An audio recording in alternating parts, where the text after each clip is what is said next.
Hello everyone, আসসালামু আলাইকুম। সকলে কেমন আছেন? আজকে আপনাদের সাথে শেয়ার করব 10, 11, 12 বছরের বাচ্চাদের ব্লাউজ কাটিং। এখানে দেখেন আমি যে কাপড়টি নিয়েছি, মোট কাপড়টি চওড়ায় আপনার 15 ইঞ্চি এবং লম্বায় মোট 13 ইঞ্চি। এখানে আমি 2 ইঞ্চি চওড়া আর 4 ইঞ্চি লম্বা একটি বক্স করে গোল শেপ করে দাগ দিয়ে নিলাম। এটি আমার ব্লাউজের ব্যাক পোরশন। কাঁধলাইনটা নেওয়া হয়েছে এখানে 4.5 ইঞ্চি, আর আর্মহোলটা নেওয়া হয়েছে 5 ইঞ্চি। এখানে আমি রাউন্ড শেপ করে দিয়ে দিলাম।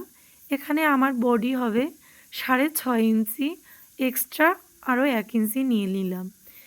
এখানে হাফ ইঞ্চির বেশি নেওয়া প্রয়োজন নেই, তবে বাড়ন্ত বাচ্চাদের এখানে আপনি চাইলে আপনার বেশি কাপড় থাকলে 1.5 ইঞ্চি 2 ইঞ্চিও রাখতে পারেন।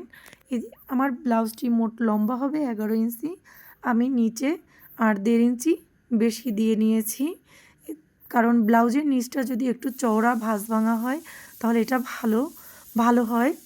আর যেহেতু ছোট, এখানে আমি ফিতা ঘর করে দিব। এই যে এবার বডিটা ছিল আমার যেহেতু 6.5, পরে আমি এখানে কোমর ওর পেট লাইনের যে নিচের অংশটুকু আমার এখানে 5.5।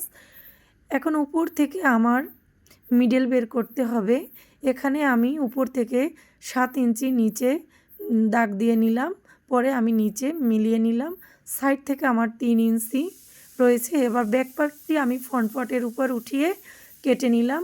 ফ্রন্ট পার্ট আমি 1 ইঞ্চি বেশি রেখেছি, কারণ এখানে টিকেন পড়বে। টিকেনের জন্য আমি 1 ইঞ্চি এক্সট্রা কাপড় নিয়েছি। ব্যাক পার্ট ফেলে রেখে 1 ইঞ্চি সামনের দিকে এক্সট্রা নিয়ে নিয়েছি।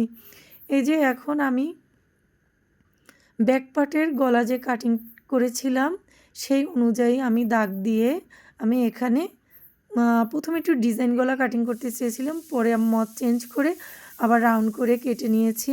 আমি আমার সাধ্যমতো আপনাদের চেষ্টা করতেছি বোঝানোর জন্য।